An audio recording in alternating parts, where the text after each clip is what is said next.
All right, welcome back to the Broadside Podcast. I am your host, Andy Elliott, and if you know anything about bear hunting, especially in the state of Washington, you are going to know who my next guest is. He goes by the name of James Forslund. James is a co-owner of a company called Bear Country Outdoors. They are on YouTube, Instagram, and are content creators, amongst other things, and they provide a lot of great info on not only how to get into and hunt bears, but what to do after that part of it's over. I've watched a lot of their stuff and learned a lot about rendering bear fat to use to cook my breakfast with. We get to chat a lot about Bear Country Outdoors, how it started, what it's doing, where they're going, and me and James are old buddies from back in the day, and kind of get to catch up on times about where we're going ourselves and what we've been doing since we haven't really been in contact. So it's a great conversation. It was fun to talk to James, and I hope you enjoy it too. Thank you. I'll just have you start by introducing yourself and who you are. So my name is James Forslund. I am a co-owner of Bear Country Outdoors. I also own another business, which is a carpet cleaning and restoration business, amongst being a dad and an outdoorsman, and also just a jack of many trades, expert in none. I got into hunting when I was about probably 12 years old, and kind of kept amping up each year until I am to where I am now. We're trying to make a run at making a living at it. So yeah, that's where we're at. Yeah. That's kind of, pushing towards the dream, right? Yeah. Get to do what 100%. You love for a living. Yeah. If it's up to you, if you want to go ahead and shout out, your carpet cleaning company. I know you've been doing that for quite a while. Yeah. So I do. I own a company on the west side of Washington called 12th Fan Carpet Cleaning, and we do carpet cleaning and water damage restoration and kind of a lot of like carpet repairs and stuff like that. And then of course Bear Country is it's a hunting related company that we started a couple of years ago. We started by filming content for YouTube stuff, and then that kind of transitioned into selling some lifestyle apparel and swag on the side, and then kind of led into a lot of different things that I didn't see coming right off the bat, but we're rolling with it, and now we're up and running and starting to catch some momentum here. So we'll see where it goes the next couple of years. Yeah. I see. I got you guys on YouTube and Instagram and stuff, obviously. And you guys, steady growing. And you're always dropping good shit. Yeah, we're trying to stay kind of true and real to what we want to do. There's a lot of as we dive into the industry more, I find there's a lot more bullshit than I thought there was. So we try to stay real with ourselves and put stuff out there the way that we think it should be, and show the real stuff, not so much the less glamorous sides. We like to show like the hardships and the real gritty stuff that most people are afraid to show because they don't want to ruin their reputation. We don't give a shit, so we're just gonna throw it out there and see what people think. You like it, you don't, we don't care. So yeah, that's the only way to be, if you ask me. I recently kind of got into doing a little bit of the same stuff when I got my FFL. But that's a whole other story. I was getting ready to open a store. And then, the recent bills that are dropping and stuff, it's kind of put me on hold, a little scared. Yeah. No, I don't blame you, dude. Chris, who's a member of our Bear Country crew, he is also an FFL dealer and has his own gun shop, and he is stressing big time right now with everything going on. Yeah, in fact, he's trying to get as much inventory moved as he can because he doesn't know, what's going to happen here, and he may be out, a ton of money with stuff that he's already put together he can't sell. So yeah, it's a scary deal. Yeah, for sure, dude. I mean, this stuff that's going on right now with this new bills that they're trying to force through. Dude, it's no joke. Like this is the real deal. It's not just a hand guard or a folding stock or whatever. Like they're going after a huge mass amount of firearms and basically are, I would say, well on our way to banning firearms in general. If you look at it from the perspective of history and the way that things have rolled in this state, it's not going to stop with this. No. So, yeah, and I mean, I don't know. I'm not probably as versed as Chris is, but I do know, like, and he mentioned it too, I believe, in a video about them coming after actual FFLs later on. yep. It's kind of their next move. So they're trying to push another bill through. That on the federal level, they're doing this as well, but they're in Washington. Part of one of the bills that they're trying to push through is allowing anyone who has been part of a act of violence with a firearm use to go after not only the manufacturers of that firearm, but also dealers of that firearm as well. Oh, geez. So it puts FFL dealers at a huge risk financially, and like their whole livelihoods could be at risk for that. And the insurance, this is the other kicker, is like, even if you were willing to risk all, and sell firearms, if that bill had passed, insurance companies are not going to insure FFL dealers and businesses because of that. So it would basically be a kill-all for all FFL dealers in Washington State. So they're trying to put it all under our noses right now, and honestly, kind of, I wouldn't say under the radar completely because people caught on to it, but it's not as blown up as it should be, in my opinion. Yeah, that's that kind of seems to be a trend with a lot of the stuff that they're like. I kind of get angry, and and everyone, me included, could do better. But some of the people out there just have blinders on, and they're like, "There's no way that's going to happen." And then it happens, and then they're like, "Well, there's no way the next thing's going to happen." It's like, well, that's what you fucking said about the first thing. Yeah, exactly. And that's kind of put a lot of like guys like you and me on the defense now. And now any little thing we see coming, we're just like, calling bullshit on that, because I thought that, like, I was that guy for a while. When I was younger, I didn't get involved with anything. And it wasn't until like I started thinking about my kids and their futures in this that I started getting my hands dirty. And, it's not something I want to do. Like, I don't want to fight with people politically. I don't want to try to push my thoughts and beliefs on anyone else. But at the same time, I'm also not going to sit on the sidelines and just let it all just go away.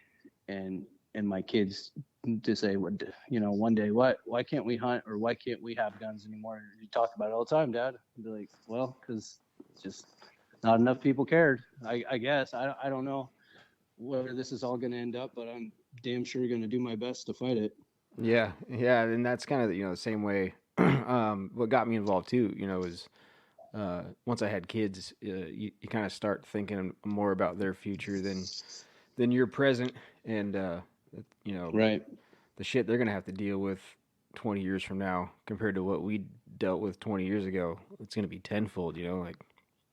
Right. I can't even imagine what it's gonna be like by the time my kids get there. It's scary to think about, but all you can do really is just try to raise your kids the best way and instill the thoughts and beliefs that you think are important, and then just hope that society doesn't corrupt them. Yeah. I guess. Yep. Yeah. So, when did you say you guys started Bear Country?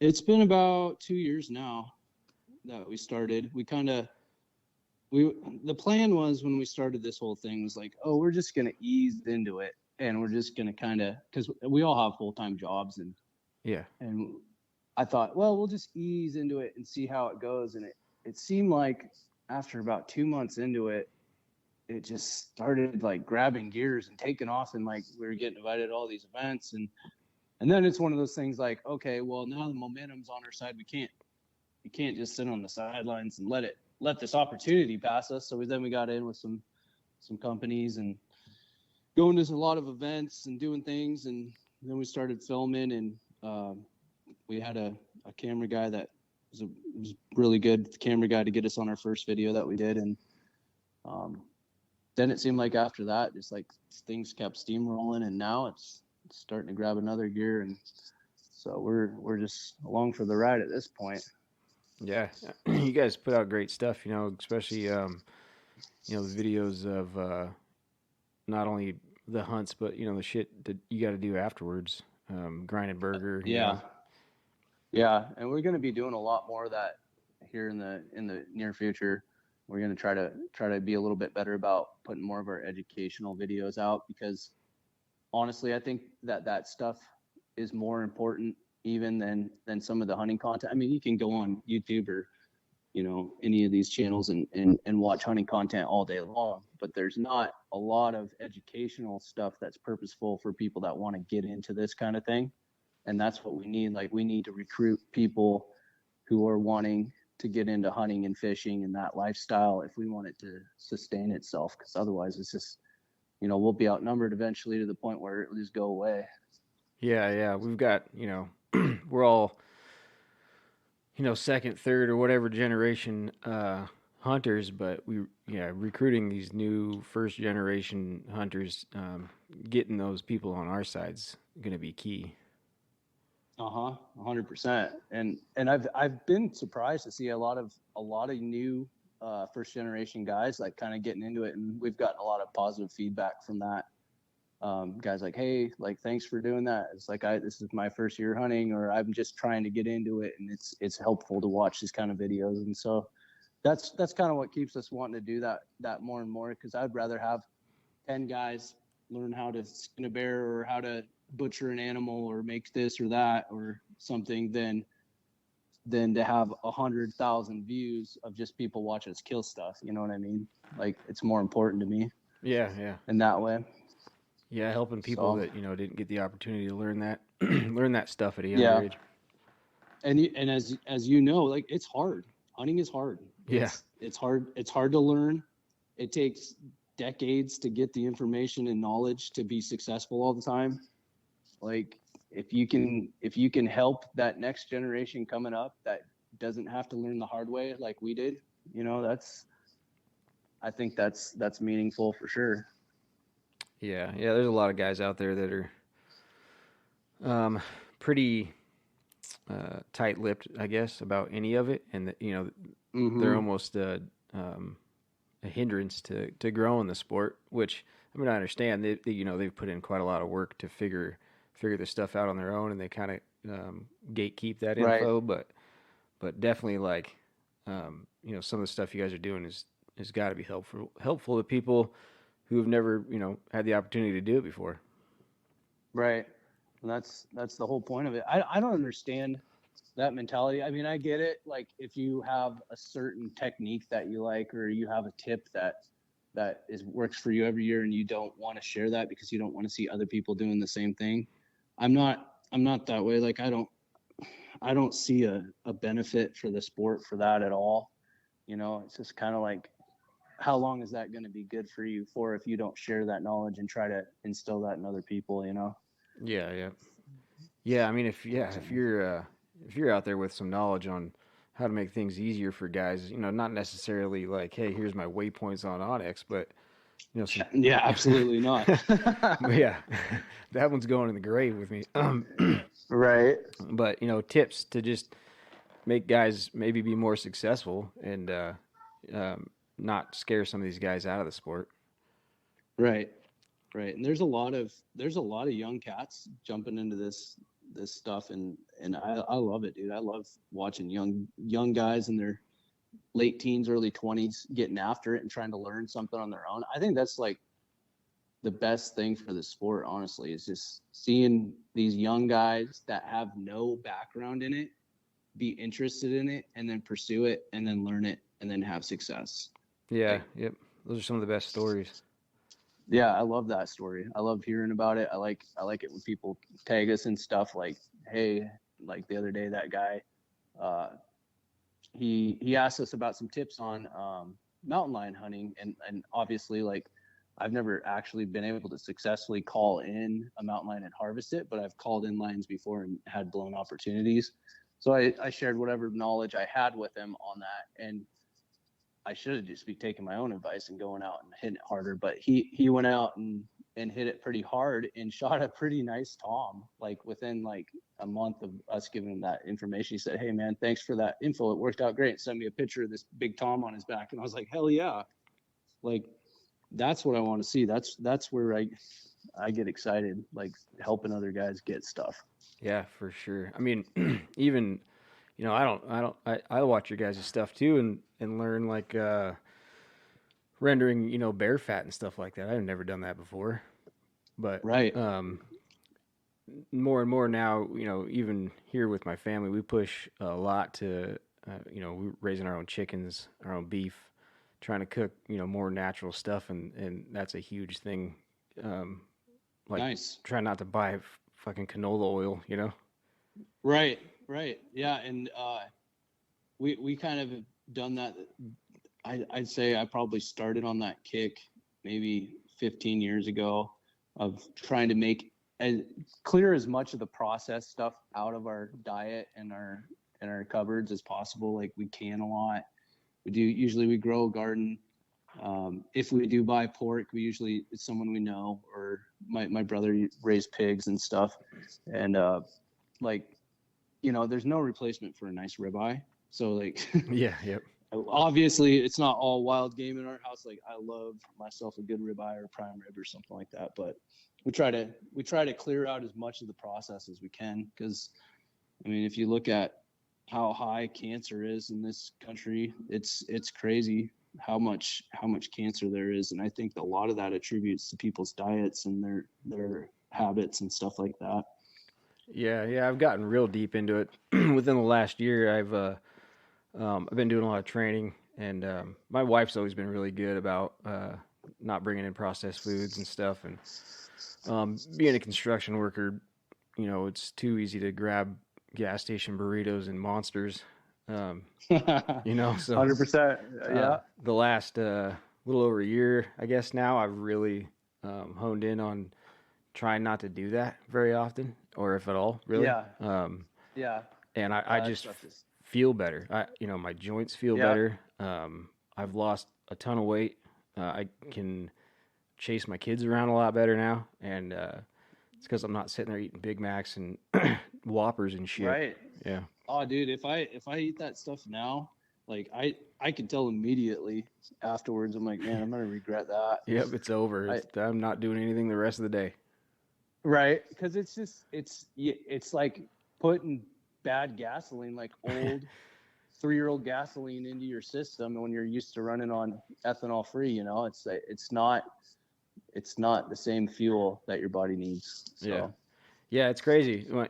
I've been trying to talk some of my buddies into it, and I went pretty, like, literally weighing out the amounts of food I was eating there for a while, and I still do a little bit. I'm a little more lenient now, but like the way you feel after you eat like a good, healthy, natural meal, you can actually like tell your body's using it all as fuel.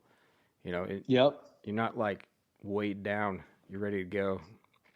Right. So you kind of pick up on that as you get older and you start knowing what your body's doing more and paying more attention to it. When you're young, you do whatever. Like you eat 10 pizza pockets from the gas station and then drink 12 pack of beer, and you think you're made of bullets. Yeah, and then go get on a few bulls, Yeah, exactly.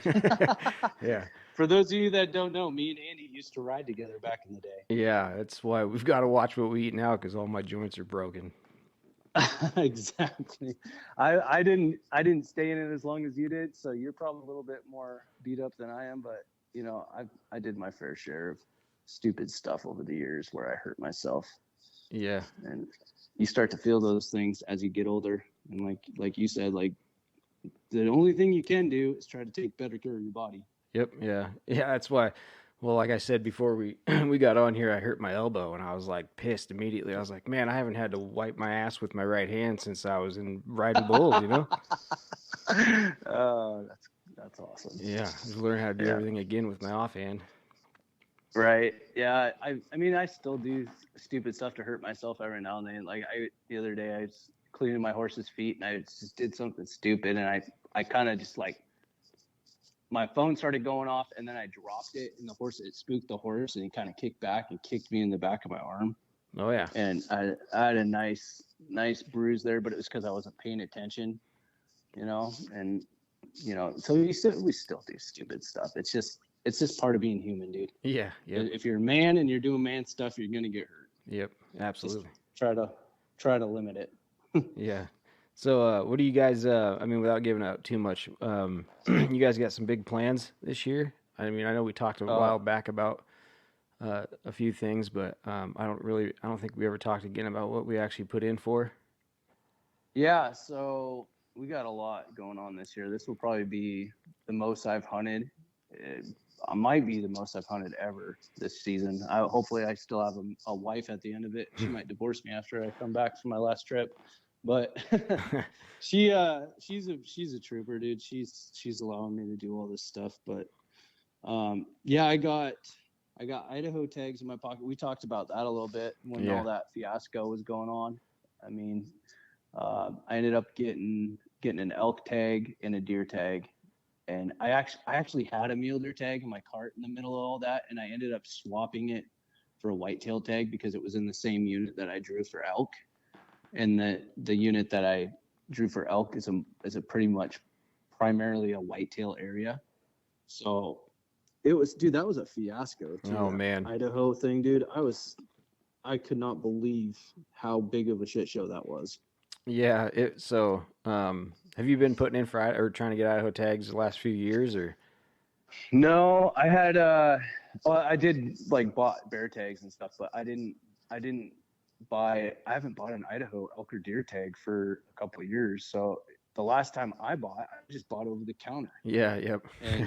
And I was like, what is this dross smell about? And so when I put in for it, dude, I could not believe, like, I did everything right.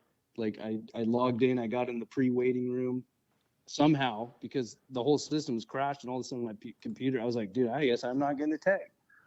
And then all of a sudden my computer was like, ding, you're in the waiting room. I'm like, oh, that's funny because I've just been sitting here and I gave up. Yeah. But yeah, never hit the back button. You just gotta pray that it's gonna work. Yeah. Right. I think I had somehow I ended up getting 3 spots in line. Oh wow. Because I kept doing it over and over again. Yeah. And I didn't close tabs down or something. I don't know how it happened, but then after I did the first one, I just closed out the other ones. But yeah, dude, that was something. It was like my first, second, third, fourth choice were all sold out before I even got in. Yeah. And so I ended up getting like my last Hail Mary choice of a unit that I wanted to hunt for elk, and luckily I at least got that. Yeah, it makes it kind of tough because trying to get the same stuff with a buddy is damn near impossible, Yeah, because you can't buy 2 things at once, and you can't put in multiple wild IDs, Yeah, so. and like you could log in, like I always log in like super early, but it's just a random number you get. It doesn't matter when you got on there. So yeah, like, you could log in together with your buddy, but you're gonna get 5,000, and he's gonna get 10,000. Yeah. I know, and then by then, like, all the tags are gone, so yeah, forget it. Like, one of you got a tag and one of you didn't, or the other guy got a different unit or something. Yeah, it's a mess. It's too bad that the systems have ended up like that. Because I remember the first time I hunted Idaho, dude, I drove over there, stopped at not a gas station. I think it was Cabela's on the way over when I crossed over the border, and then walked in and bought my over-the-counter deer tag. Yeah, and just like. And started hunting the next day, and now it's not even close to like that. You're lucky if you even get a tag. Yeah, I mean, you kind of got to give it to Idaho though for becoming that place, and maintaining their wildlife so well that even all of us are fighting to get there. I cannot blame them, dude. I would I wish our state was that great about caring about how much wildlife they have in their populations and all that. I mean, they're doing that. They could be making buco dollars and selling it to everyone. but then they would be devastating their herds, and so they're not going to do that. And their whole mission is them and Montana and Wyoming now, that they're going to take care of their residents first. Yep. And then if there's excess animals to be harvested, those are what the out of state guys get, and that's the way we should be. But obviously, that Washington is not worried about any of the conservation part of wildlife management right now. No, they're honed in on their feelings though, for sure. Yeah. Well, they got some feelings going on, right? All right. I don't think they know where their feelings are going to lead them in the long run. It's pretty sad. We talk all the time about jumping ship, which I hate to do because this state could offer just as much as Idaho. It's right. It's relatively same public land percentage, but it just seems like there's just not the effort in the conservation side, like you said. Right. No, I agree. It's crazy how fast that all just kind of deteriorated, and it was like one day everything was okay. Like we've always complained as sportsmen, at least the hardcore guys, about the wildlife management in the state, and there's a lot of things we didn't agree with, like for an example, like the spike elk thing. Like I don't agree with that. Yeah. I've seen other management plans work way better, but I never thought in my wildest dreams that in my lifetime, at this age, that we would be talking about taking away spring bear, and then have wacko people on the game commission talking about putting a whole new structure of wildlife management in place. Sorry, you're good. Which would basically get rid of the North American model, and we're going to come up with our own model based on I don't know what they would think they're going to do and how this is all going to work. I mean, it's a very complex system, and there's no real plan. It's just we're going to take interest from all these other people and groups on wildlife management. That doesn't mix. Like you can't mix other people who don't know how that works into the talk about where populations are and what should be harvested and what should be not harvested. That's just stupid talk. Like you can't do that. But here we are talking about it, and the way things have been going, it wouldn't surprise me if that ends up happening in the long run, unless something crazy happens here and the game commission flips. Yeah. We need a new leader, and I don't even call him a leader, but we need a new governor in Olympia is what we need first to start. Yeah, which reminds me, I was just listening today of you talking to Semi Bird. I was digging that. I was preaching him up today. Everyone I was talking to. Yeah, he's a great speaker, and he's pretty passionate. Dude, on point. Like he's got enough of everything that I think he could probably do it. Whether or not we go there, I don't know. But I think if anyone can give the Democratic Party a run for their money, it's that guy's definitely checking all the boxes. Yep. Yeah. Exactly. Yeah. He's got me all excited, and I'm like, damn it, we got like a year and a half still before I get to vote for them. Right. But it's never too early to talk about. It was a cool, thing that he agreed to come on. Some random dude's hunting podcast. So, I know. I was like, good for Andy. He's got this guy coming in. This guy seems like he's very eager to get it. And I'm gonna share that actually on our story, because I was really liking that conversation you guys were having. Yeah, it was actually pretty funny. I was sitting there at the table, and I was looking at his stuff, and I'm like, screw it, I'm gonna see if this guy wants to talk to me. And my wife's like, what? I'm like, I don't know, maybe he does. And then they responded. I'm like, oh shit, maybe I got to talk to this guy. Like, yeah, that's awesome. So well, that's good, man. That's what it's gonna take. Honestly, is like guys like you and me talking about it and willing to put it out there in the universe, because not that many conservative, normal dudes like us are willing to do that anymore. Yeah. the way that kind of things are with this social structure that we've created here, this woke, Yeah. just garbage society that we're creating amongst us. Not many guys are willing to do that. And I think that by leading by example is probably the strongest move we can make is trying to get other people involved and get people talking about it. And the only way that our game commission is going to change is from the governor's office down. Yeah. Because I mean, we can scream at them until we're black and blue in the face, and we are not going to get anywhere, because honestly, it's just falling on deaf ears. So we, if we could get a couple of those commissioners out of there and get some normal ones in, which I saw that some of the ones that he just appointed, at least one of them looks like he's going to turn out to be pro hunting, but until everything comes through, we're not going to know. Yeah, exactly. Yeah. So. It's back to kind of what you were saying. I can't remember what episode. I think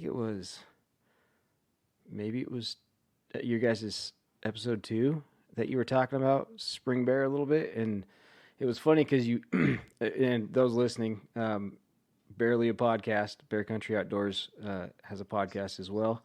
And I was listening to one of the episodes, and you mentioned how a lot of people were sitting there thinking, man, spring bear is going to go over the counter. And like that's literally what a conversation that me and the guys at work were having before all this went down. And I'm like, dude, there's so many bears out there. Like, this has got to be a coming over the counter tag.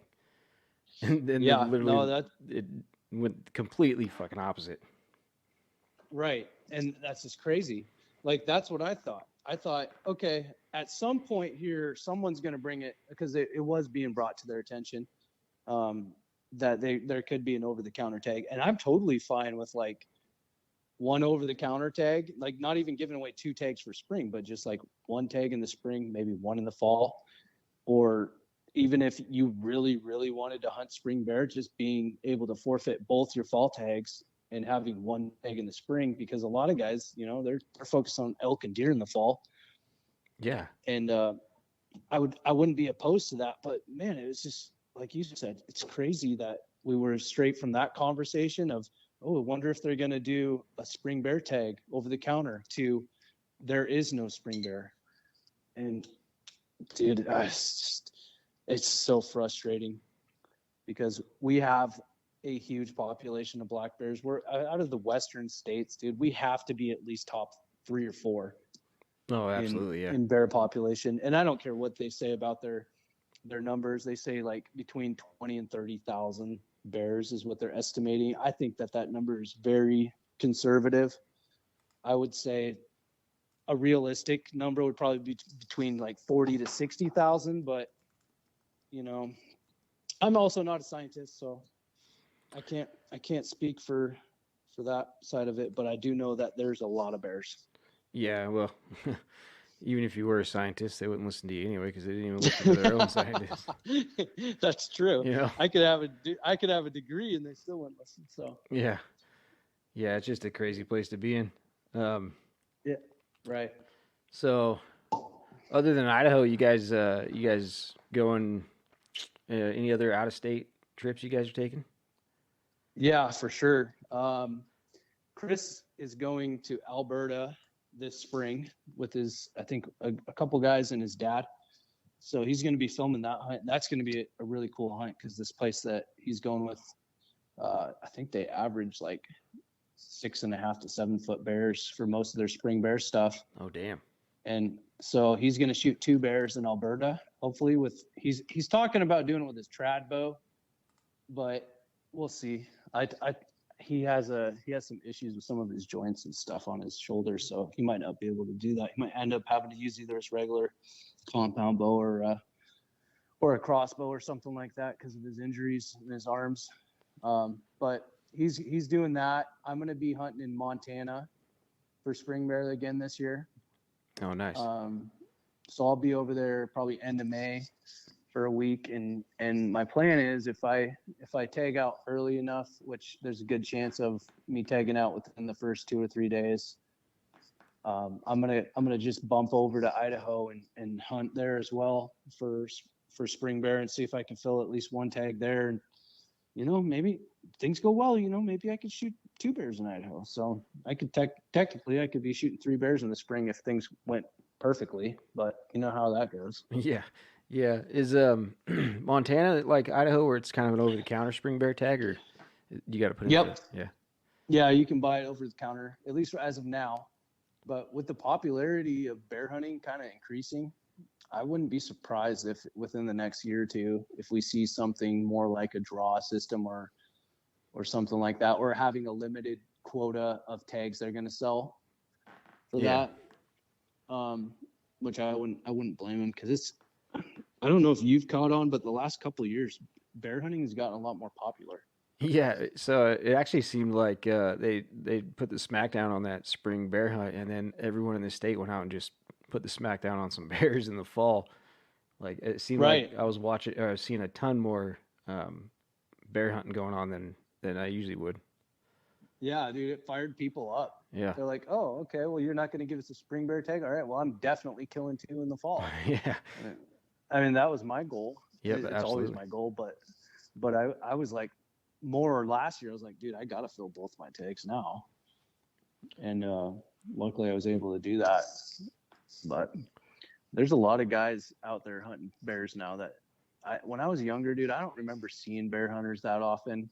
I'd run into guys here and there, but it wasn't super popular. No, they were more of like an opportunity, you ran into one.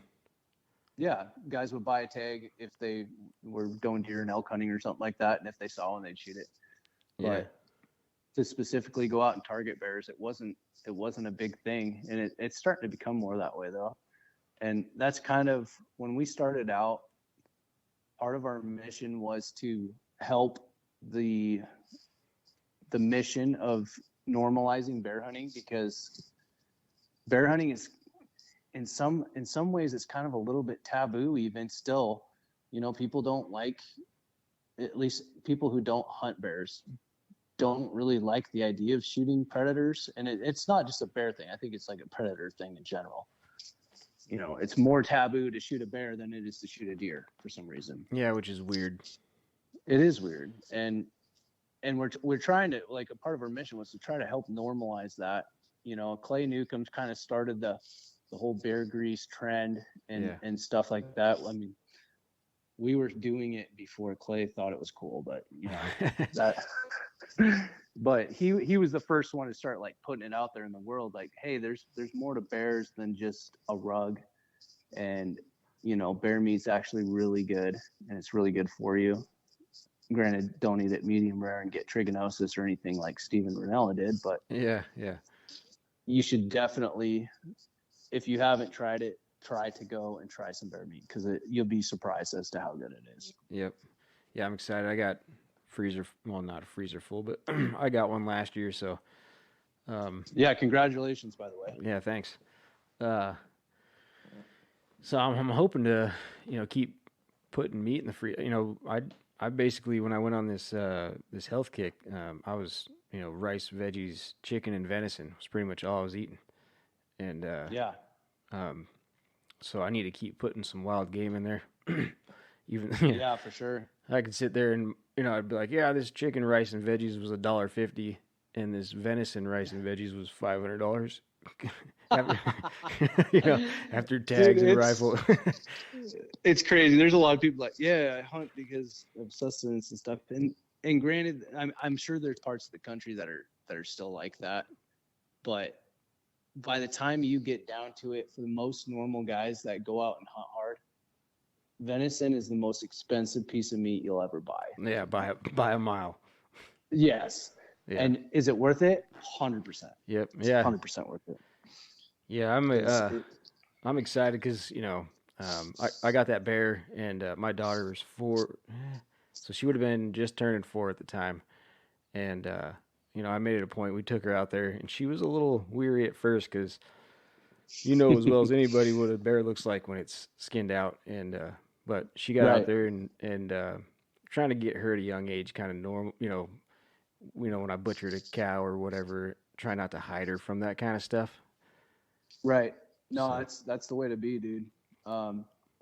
When I first started getting my kids familiar with that stuff, me and my wife I wouldn't say we butted heads on it, but we definitely, like, she was kind of like, are you sure, like, this is a good idea? Because I don't want them to get, like, traumatized from it. I'm like, no, it's a good idea.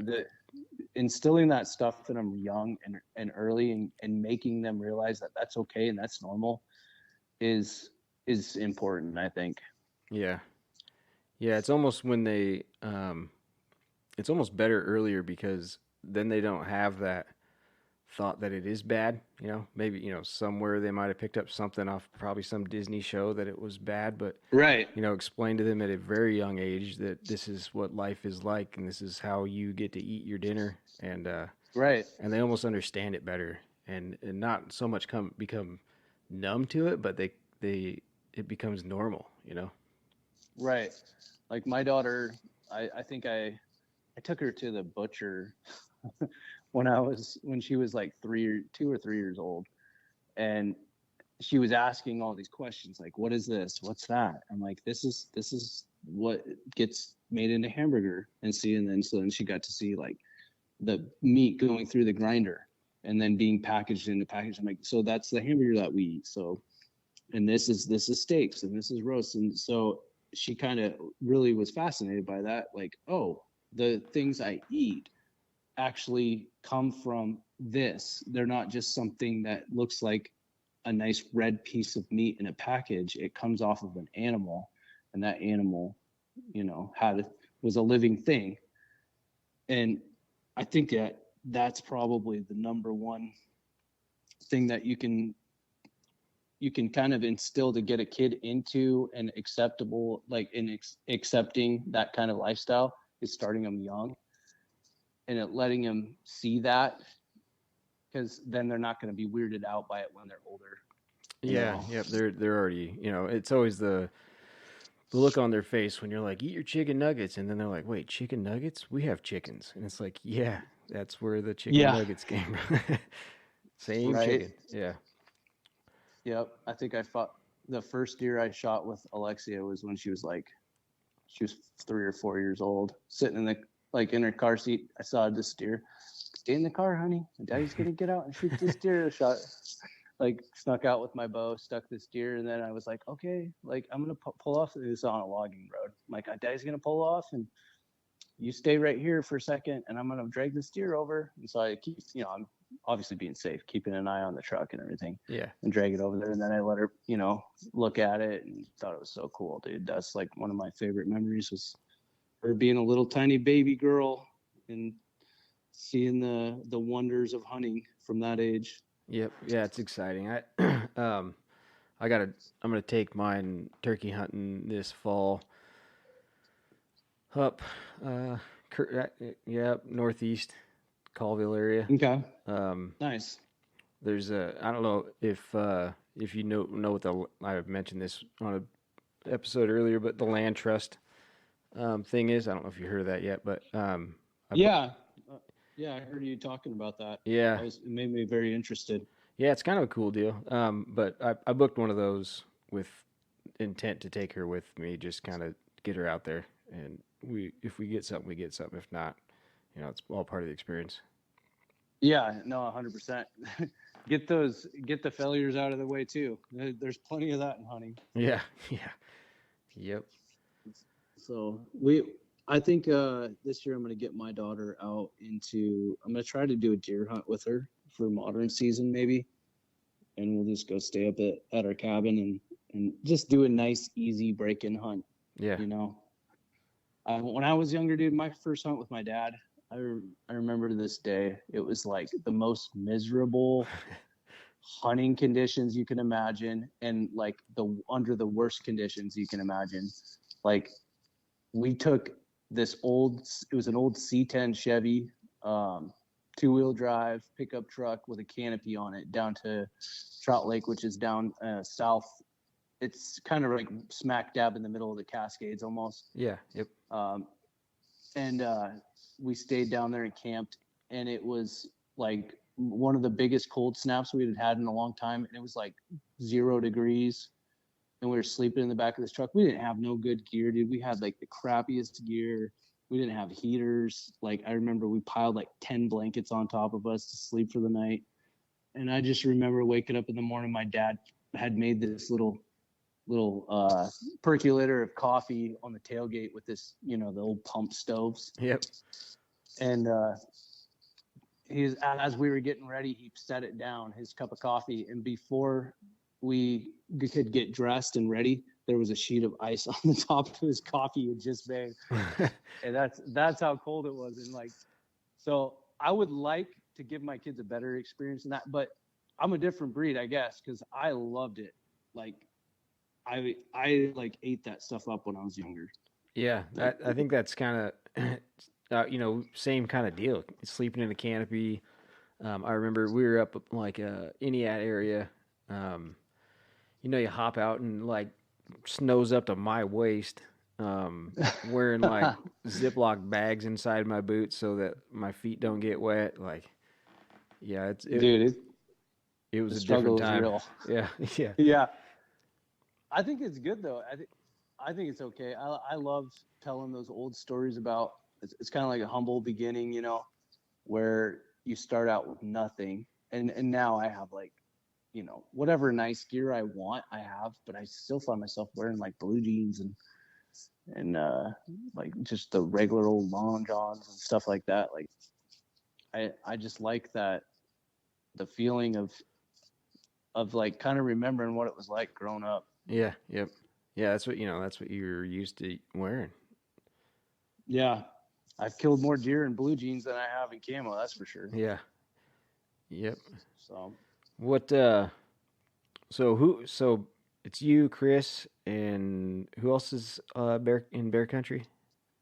Doug. So Doug he's the guy that he's kind of always like he's the go-to guy for everything, but he's not in the spotlight very often. Gotcha. He's my cousin, and bear country was honestly, if you were to get down to it, was kind of like his doing in the beginning, because he kept talking about it all the time. Like, hey man, we should start something like this. And I was like, dude, I got like 7 irons in the fire right now. And I got a million things I need to do. But eventually he's just like, hey man, like, let's just do this. Like, you're always killing stuff, and you seem to have like this string of luck behind you with hunting. And so if we could put something together and start filming some of this stuff, maybe we could make something happen. And I was like, nah, man, I'm not into that. And I wasn't into any of it. I didn't have a social media account. I didn't like being in the spotlight at all. And finally I was just like, you know what? Like, I'm going to be doing this all the time for the rest of my life. Let's make a run at it. So then we started, he was like, all right, man. So we started, and then we pulled Brett in kind of early on, which Brett just left, by the way. And he kind of helped kickstart the whole thing too. And then Chris came on way later, and he, I'd been hanging out with Chris for a long time, and we're really good friends, and our families are close and stuff. And if you haven't figured out already, Chris is a stone cold killer, dude. He gets after it. His hunting style and the way that he does it is very similar to mine. And so finally I was like, you know what? Chris could bring a lot to the table for bear country as well, and we'd love to have him on. So then we brought Chris on, and then Brett left just recently. So, but yeah, it's just the 3 of us, me, Doug, and Chris. And yeah, dude, it's pretty fun. Like, we're digging it. Yeah, you guys are doing great. I mean, it's entertaining, for sure, and tons of info for people. And I can't thank you guys enough, really, for what you're doing to help preserve hunting in this state. No, it's no worries, man. We would be doing it regardless whether we had a platform or not. So having a platform is a little bit, it's better in a way, but then it's like you have to think about a lot more things that you say and do. Yeah. And be a little bit more professional, Like there's times where I just want to go off on a tangent, but I can't because I have to think about the broad spectrum of it. Like, how is that going to impact everyone else if I go off and start saying like crazy stuff like "screw you, Inslee," "f you," like all these. I want to, but I'm trying to do it in a professional way, and I kind of picked that up when I started my first business. Like, you can get emotional and you can get supercharged and start going off on a tangent, but it never really does you any good. It just makes you feel better. Yeah. And then after the fact, you kind of go, oh, man, that didn't sound very good, or that probably didn't help our cause. Yeah, you're almost letting them win when you get to that point. Right. And that's not what we need. Like, we need cool, calm, collected individuals who are passionate and not willing to back down. That's what we need. Yeah. We don't need hotheads out there stirring up the pot and making everything worse for the other people involved. But I understand where they're coming from for sure. Yeah, it's frustrating. I'm almost, like I said earlier, I feel for Chris, and I'm almost kind of like, I kind of got lucky because I didn't quite get too far in as this shit show started to happen with all these bills, and then, and Yeah. get in the building. But like, a part of me wants to basically power through, and it's like you can't stop me from doing what I want to do. But right. Well, I mean, I'm a firm believer in if you have a mission and you have a drive for it, you can overcome just about anything. I mean, some of the things that I overcame in starting my original first business was, it taught me a lot about persistence and about being able to push through stuff that people tell you is impossible, and everyone's going to tell you it's impossible.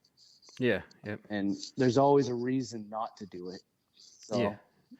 I'll just drop that right there, and you do whatever you want. Oh, we're definitely not done. We're regrouping a little bit, and hopefully sometimes that's what it is. Yeah, just regroup and readjust and figure out what's going to work. Yeah. The building and stuff, it almost came like too perfect. It was like a great place, and I was like trying to hustle to get into it, and it kind of sat me back and was like, maybe I need to slow down a sec and just regroup and make sure we do this right. So, right. But there's no problem in thinking things through. Yeah. I believe, but there's a big difference between thinking things through and then creating action. Yeah. Yep. And for sure, I mean, you know just as well as I do. Sometimes you just got to jump in feet first and hope for the best. Yeah, that's basically how I got to where I'm at in life. For sure. Lived by the seat of my pants for a lot of years, basically. But yeah, for sure. Literally too. Yeah. Yep. On bulls' backs doing radio. Yeah. It's that thing there, and I'm sure you've probably dealt with it, and I know you have, but that never leaves you. That's something that I'm gonna be 80 and still think I can go get on bulls. I know, dude. I think about it all the time. I even talk about it with my wife. She jokes around with me like, "Are you gonna do it again?" I'm like, "No, I can't do it now." Yeah. But it never dies, right? Yep. It never dies. You every time I watch it, every time I see it on like random clips on YouTube and stuff like the PBR, I'm like, I could still do it. Yeah. But as well as I do, it's a young man's sport for sure. Yeah, that's one thing I always tell a lot of people in some of these kids is it's a young man's body sport, but you gotta have a mature brain going into it. Right. Think about our brains now. Put that in an 18-year-old body. Yeah, exactly. And see what happens next, right? Yep. Yeah, because back then you're caught up partying and enjoying the show. Right. But which by the way, I just found I have this DVD, and on that DVD is a video of you getting stomped on at Rockin' J's and breaking your collarbone. Oh yeah, that was a good one. Yeah, so I'll have to get that to you one of these days. Yeah, absolutely. Yeah, I lost a lot of like pictures and videos. Facebook kind of deleted my whole account without warning, and I didn't have like a lot of that stuff backed up. So a lot of the Oh no. yeah, it was tough. I emailed, and they don't have like anybody to talk to. I'm like, I don't care if you delete my stuff. I just want my my pictures and videos back. So Yeah, no kidding. That's worth more than anything else. yeah, I made the mistake a while back. I lent a lot of my old rodeo gear to a guy that was getting into riding, and he dropped off the face and disappeared. And then I never got any of it back. And I've tried. Like I lost my chaps that my mom made me, and my vest with my name on it and everything. And I was like, dang it, dude. Like I wanted to pass that down to my son. yep. But you never know. Maybe one day it will resurface, and I'll just be like, hallelujah. Yeah, that's always been one of my things. Is guys would be like, "Can I borrow?" And I'm like, "Dude, I'm not lending you my underwear either, bro. Like this stuff is nothing you're getting." But yeah, so Yeah, I knew better. yeah, what do you guys? What's the future look like for you? You guys got anything big planned coming up? That I mean, obviously, like I said earlier, you don't got to give away too much, but what's your next goal? We got a lot of big plans. We want to eventually get to the point where we can start like paying ourselves a real salary instead of just making more debt for ourselves. Yeah. But I think that like we started this podcast thing thinking it's more of a fun thing for us. It's not like we're not trying to get rich off of any of that.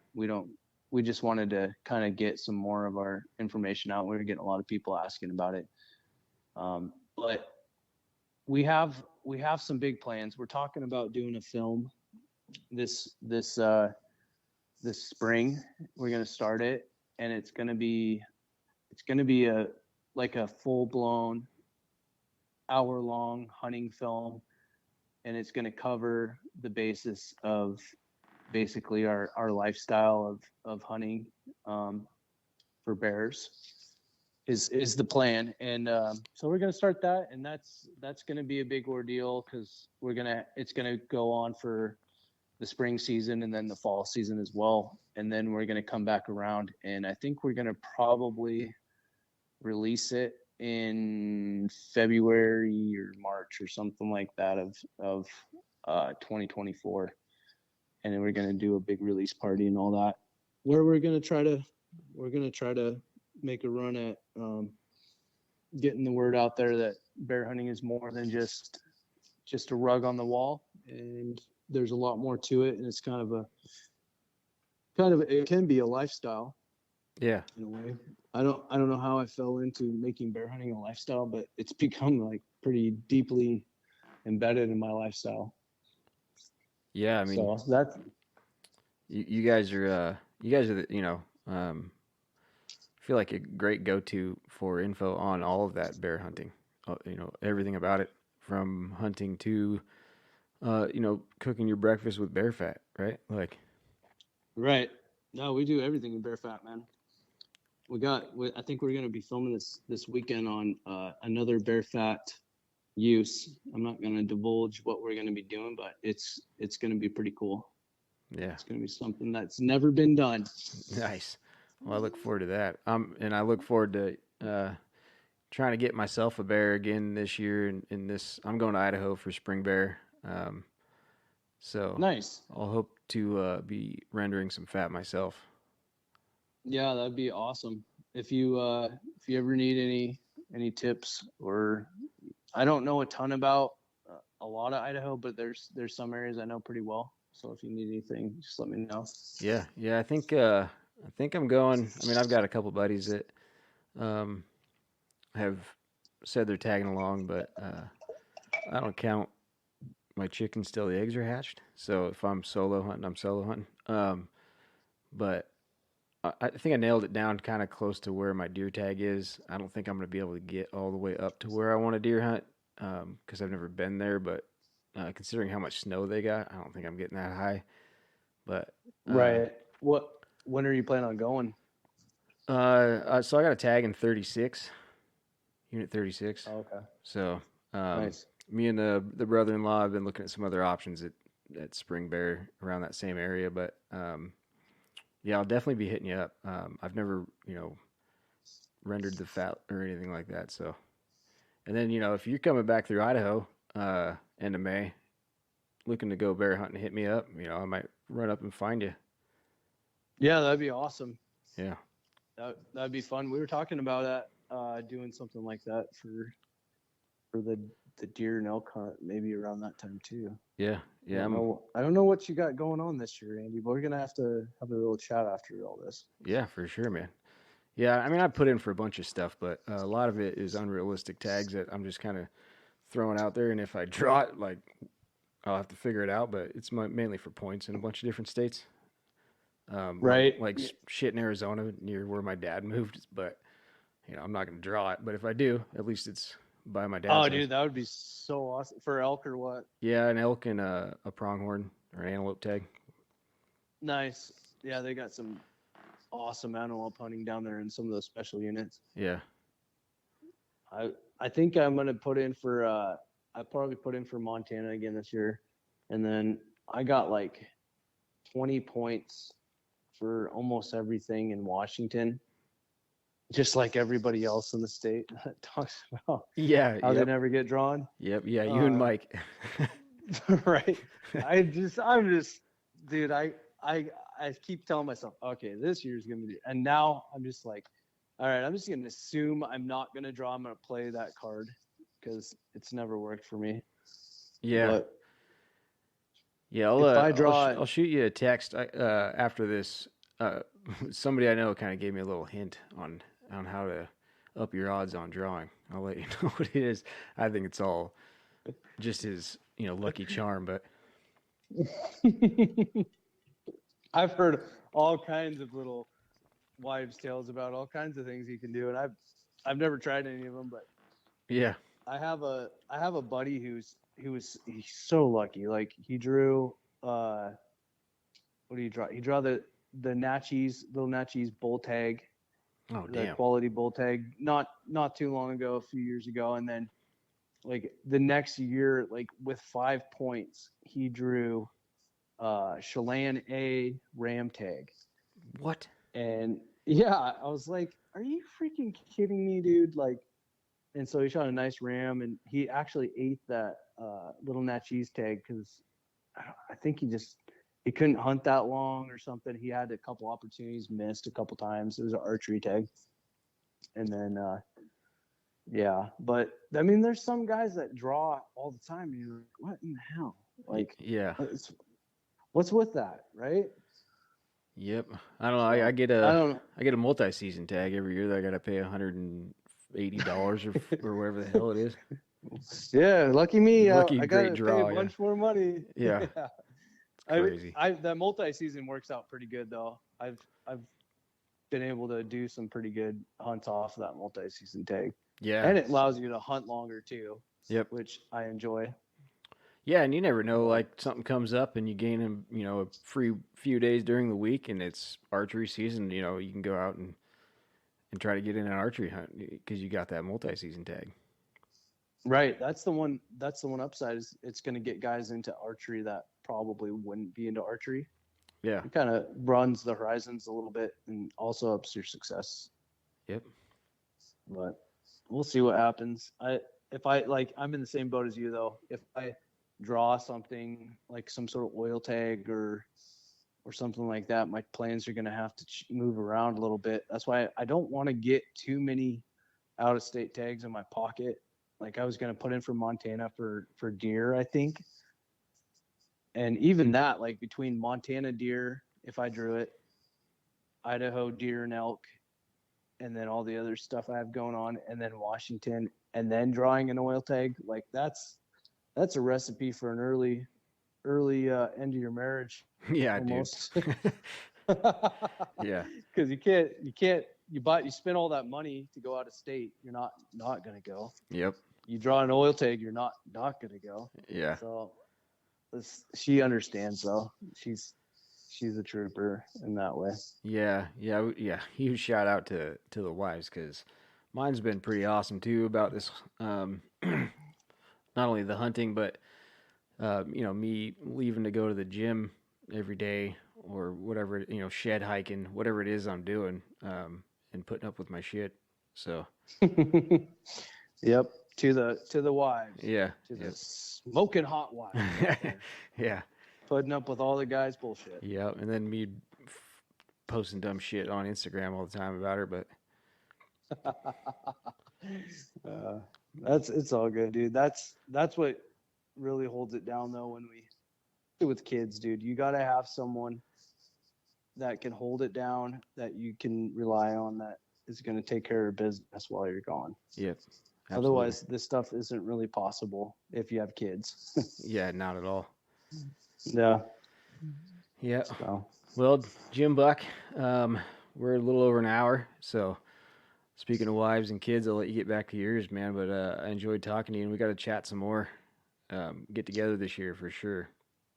Absolutely, dude. Let's do it. We'll text back and forth, and we'll figure out something. We'll make a hunt happen at some point. All righty, man. All right, Andy. Sounds good, buddy.